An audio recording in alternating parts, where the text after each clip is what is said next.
በመካከለኛው ምስራቅ ሰማይ ላይ ያረበበው የጦርነት ደመና ወደ አውዳሚ ማዕበልነት ተቀይሮ ዓለምን በከፍተኛ የስጋት ድባብ ውስጥ ከቷታል። የዋሽንግተን ቴህራንና ቴልአቪቭ የጂኦፖለቲካ ትኩሳት ከቃላት ጦርነት አልፎ በዘመናዊው ሚሳኤሎችና አውዳሚ ቦምቦች ወደሚነገርበት የሞት ቋንቋ ተሸጋግሯል። የጦርነት የመድፍና የጥይት ግጭት ብቻ አይደለም። የዓለምን የነዳጅ ቧንቧ የሚያንቅ የኢኮኖሚ ጦርነት፣ የሉዓላዊነት ድንበሮችን የሚያፈርስ የፖለቲካ ቼዝና የሰው ልጅን ደህንነት ገደል አፋፍ የሚያቆም የኒኩለር ስጋት አውድማ ሆኗል። ዩናይትድ ስቴትስ ባንከር በስተር ቦምቦችን በኢራን ኤስፋሃን ሲዘንቡ የኢራን ሚሳኤሎች ደግሞ የእስራኤልን አይረን ዶም መከላከያ ሰንጥቀው እየገቡ ነው። ከደቡባዊ ሊባኖስ ደም አፋሳሽ የትግል ሜዳ እስከ ኢራቅ የተስፋፋው የውክልና ጦርነት ሀገራትን ሉዓላዊነት ጥያቄ እያስገባ ይገኛል። በሌላ በኩል ደግሞ የዓለም የደም ስር የሆነው የሆርሙዝ ባህረ ሰላጤ የኢኮኖሚ መታነቂያ ስትራቴጂ ሆኖ ሲያገለግል ኢራን ከዓለም አቀፉ የኒኩለር ስምምነት ልወጣ እችላለሁ ማለቷ የዓለምን የልብ ትርታ አስተጓጉሎታል። የዚህ ሁሉ ጂኦፖለቲካዊ ትርምስ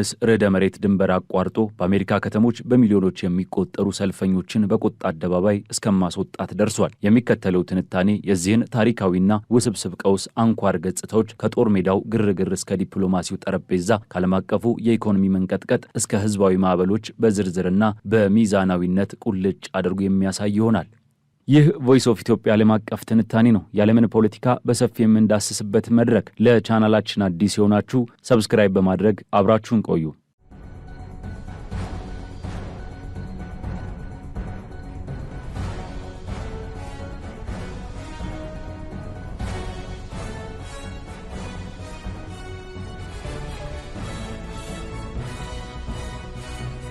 በመካከለኛው ምስራቅ ሰማይ ላይ ያንዣበበው የጦርነት ደመና ከዕለት ወደ ዕለት እየጠቆረ የቀጠናው ጂኦፖለቲካዊ መልክዓ ምድር እጅግ ውስብስብና አስፈሪ ወደሆነ ምዕራፍ ተሸጋግሯል። የዓለም አቀፉ ማህበረሰብ የልብ ትርታ በከፍተኛ ፍርሃት እየመታ ባለበት በዚህ የታሪክ አጋጣሚ በአሜሪካ፣ በእስራኤል፣ በኢራንና በተባባሪዎቻቸው መካከል የሚካሄደው ፍልሚያ ከመቼውም ጊዜ በላይ ተባብሶ ቀጥሏል። የጦርነት የጦር መሳሪያዎች ግጭት ብቻ ሳይሆን የዲፕሎማሲ፣ የኢኮኖሚ፣ የስነ ልቦናና የሉዓላዊነት ትርጓሜዎች የሚፈተኑበት ታላቅ የትግል አውድማ ሆኗል። የዶናልድ ትራምፕ አስተዳደር ከኢራን ጋር የሚያደርገውን የኃይል ሽኩቻ በተለያዩ አቅጣጫዎች እየገፋበት ሲሆን ከውጊያ ሜዳ እስከ ዲፕሎማሲው ጠረጴዛዎች፣ ከባህር ኃይል እንቅስቃሴዎች እስከ ሀገር ውስጥ ተቃውሞ ሰልፎች ድረስ የተዘረጋ ሰፊ ትዕይንት እየተስተዋለ ይገኛል። የግጭቱ አድማስ ከመሬት ተነስቶ እስከ ሰማይ ድረስ የተዘረጋ ሲሆን ዶናልድ ትራምፕ ከኢራን መሪዎች ጋር ከባድ ድርድር ላይ መሆናቸውን በሚገልጹበት ወቅትም እንኳን የጦርነቱ ነበልባል አልበረደም። የዩናይትድ ስቴትስ ወታደራዊ ኃይል በኢራን ላይ የሚያደርገውን ጫና አጠናክሮ በመቀጠል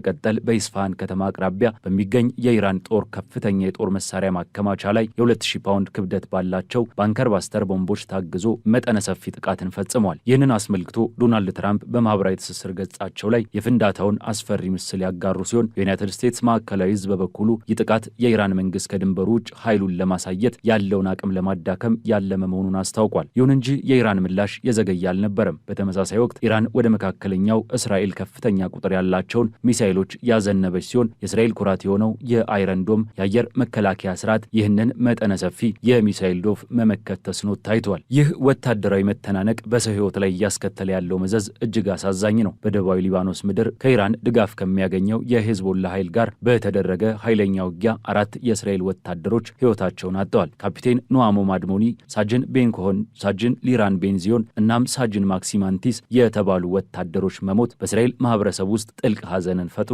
በሆሎን ከተማ በተካሄደው የሳጅን ሊራን ቤንዚዮን የቀብር ስነ ስርዓት ላይ እናቱ ያሰሙት ስሜት ቀስቃሽ ንግግር የጦርነቱን አስከፊነት ቁልጭ አድርጎ የሚያሳይ ነው። የጦርነት በቃን ይበል፣ እነዚህ ሁሉ የቀብር ስነ ስርዓቶች፣ በመሬት ውስጥ የሚቀበሩ ወጣቶች፣ ይህ ሁሉ ህይወት ዋጋው ምንድነው? እባካችሁ ሰላም ፍጠሩ በማለት በእንባ የተሞላ ጥሪያቸውን አቅርበዋል። ይህ በእንዲህ እንዳለ ግን የእስራኤል ጦር የበቀል ጥቃቱን በመቀጠል በሊባኖስ መዲና ቤይሩት በሚገኝ የመኖሪያ ህንፃ ላይ የአየር ጥቃት የፈጸመ ሲሆን ይህም የሄዝቦላህን መሰረተ ልማቶች ኢላማ ያደረገ መሆኑን ገልጿል። ከውጊያው ድማ ወጣ ብሎ በጂኦፖለቲካዊ ስትራቴጂ ደረጃ ደግሞ እጅግ አነጋጋሪ የሆኑ ፖሊሲዎች እየተነደፉ ይገኛሉ።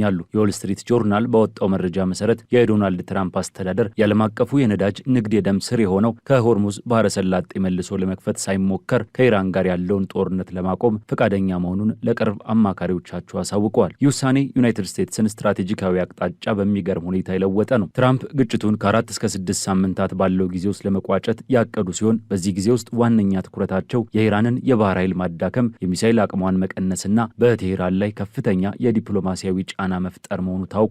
የሆርሙዝ ባህረ ሰላጤ መዘጋት የዓለምን የነዳጅ አቅርቦት በ20 በመቶ የሚቀንስ በመሆኑ የነዳጅ ዋጋ እንዲያሻቅብና የዓለም ኢኮኖሚ ላይ ከፍተኛ መናጋት እንዲፈጠር አድርጓል።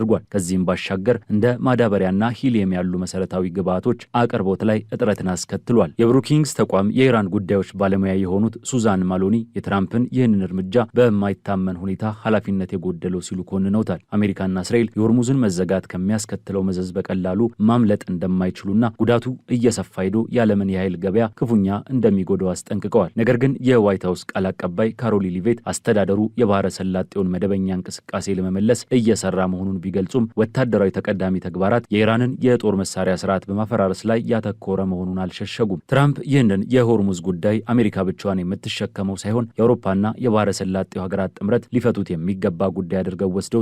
በዚህ መሃል ግን የዩናይትድ ስቴትስ ወታደራዊ ስምሪት በቀጠናው አሁንም ቀጥሏል። ዩኤስኤስ ትሪፖሊን ጨምሮ 31ኛው የማሪን ኤክስፔዲሽነሪ ዩኒትና የ82ኛው የአየር ወለድ ጦር ክፍሎች ወደ መካከለኛው ምስራቅ የገቡ ሲሆን አስተዳደሩ ተጨማሪ 10,000 የምድር ጦር ኃይሎችን ለማሰማራት እያሰላሰለ እንደሚገኝም ተዘግቧል። ይሁን እንጂ ቃል አቀባዩዋ ካሮሊ ሊቬት ፕሬዝዳንቱ መሬት ላይ ጦር ስለማስገባት እስካሁን ያጸደቁት ውሳኔ እንደሌለና ፔንታጎን የተለያዩ አማራጮችን እያቀረበ መሆኑን አስረድተዋል። ይህ በእንዲህ እንዳለ የኢራን መሪዎች ከአሜሪካ የሚቀርብላቸውን ማንኛውንም የድርድር ሀሳብ በጥንቃቄና በጥርጣሬ እየተመለከቱት ይገኛሉ። ፕሬዝዳንት ማሱድ ፔዚሽኪያን ጦርነቱን ለማቆም የሚደረግ ማንኛውም ስምምነት የኢራንን ብሔራዊ ክብር፣ ደህንነትና ጥቅም ያስከበረ መሆን እንዳለበት አበክረው ገልጸዋል። የኢራን የውጭ ጉዳይ ሚኒስቴር ቃል አቀባይ እስማኤል ባጋይ በበኩላቸው አሜሪካ በእጅ አዙር ያቀረበችውን የ15 ነጥቦች የሰላም እቅድ የተጋነነ ከእውነታው የራቀና ከማመዛዘን ውጭ የሆነ በማለት ውድቅ አድርገውታል። የኢራን ባለስልጣናት እንደሚሉት አሜሪካና እስራኤል በቀጠናው ባሉ ሀገራት መሰረተ ልማቶች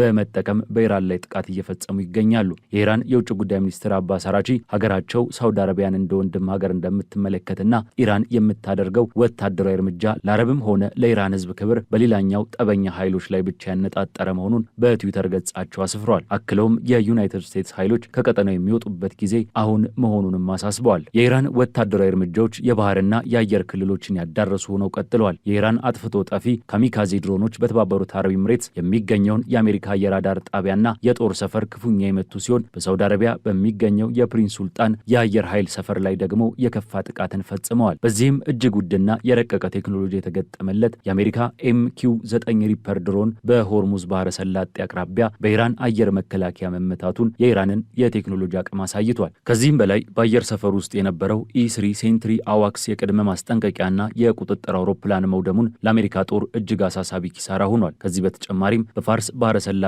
ላይ ይጓዝ የነበረና የእስራኤል ንብረት ነው የተባለ ኤክስፕረስ ሮም የተሰኘ የጭነት መርከብ በኢራን ኃይሎች ኢላማ ተደርጎ መቃጠሉ የውሃ ላይ ደህንነትን ጥያቄ ውስጥ ከቶታል። የጦርነቱ አድማስ ወደ ኢራቅም የተስፋፋ ሲሆን የኢራቅ ምድር ሌላኛዋ የግጭት ማዕከል ሆናለች። በባግዳድ ዓለም አቀፍ አውሮፕላን ማረፊያ አቅራቢያ የሚገኘውና እጅግ ደህንነቱ የተጠበቀ ነው ተብሎ የሚታመነው የአሜሪካ ቪክቶሪ ቤዝ በኃይለኛ የሮኬት ጥቃት ተናውጧል። ይህ ጥቃት የተፈጸመው የአሜሪካ የጦር አውሮፕላኖች በባግዳድ ሰማይ ላይ በማንዣበብ ላይ በነበሩበት ወቅት መሆኑ ሁኔታውን ይበልጥ አሳሳቢ አድርጎታል። በአሜሪካ ላይ የተቃጣው ጥቃት በጦር ሰፈሮች ላይ ብቻ የተገደበ አልነበረም። በሱሌማኒያ የሚገኘው የአሜሪካ ዩኒቨርሲቲ በኢራን ሚሳኤሎችና ድሮኖች በተፈጸመ ጥቃት የጭስና የፍንዳታ ቀጠና ሆኗል። የኢራን እስላማዊ አብዮታዊ ዘብ አሜሪካና እስራኤል ከሚጠቀሙባቸው ተቋማት ጋር ንክኪ ያላቸው የትምህርትና የሲቪል ተቋማት ህጋዊ ኢላማ ሊሆኑ እንደሚችሉ ከዚህ ቀደም ማስጠንቀቁ ይታወሳል። በዚህ ምክንያት በባግዳድ የሚገኘው የአሜሪካ ኤምባሲ የደህንነት ማስጠንቀቂያ በማውጣት የአሜሪካ ዜጎች ከሀገሪቱ እንዲወጡ ጥሪ ያቀረበ ሲሆን ዩኒቨርሲቲዎችም ትምህርታቸውን ወደ መስመር ላይ ስርዓት ለማዛወር ተገደዋል። ይህ በኢራቅ ምድር ላይ የሚካሄደው የውክልና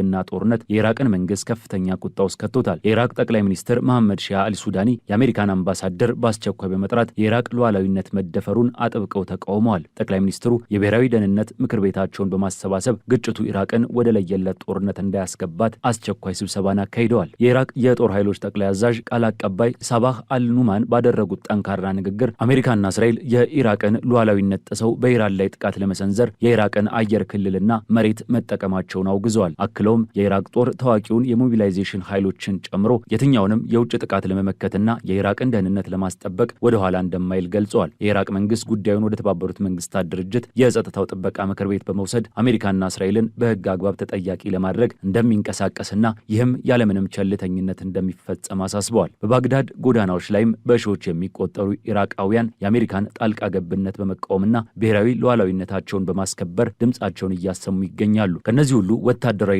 የፖለቲካ ትርምሶች ባሻገር ዓለምን ወደ ከፍተኛ ስጋት የከተተው ሌላው ዋነኛው ጉዳይ የኢራን የኒኩለር ፕሮግራም ዕጣ ፈንታ ነው። አሜሪካና እስራኤል በናታንዝና በኢስፋሃን በሚገኙ የኢራን የኒኩለር ማዕከላት አካባቢ ጥቃት መፈጸማቸውን ተከትሎ ኢራን ዓለም አቀፉን የኒኩለር መሳሪያዎች ስርጭት መከላከያ ስምምነት ጥሳ ልትወጣ እንደምትችል ጠንካራ ፍንጭ ሰጥታለች።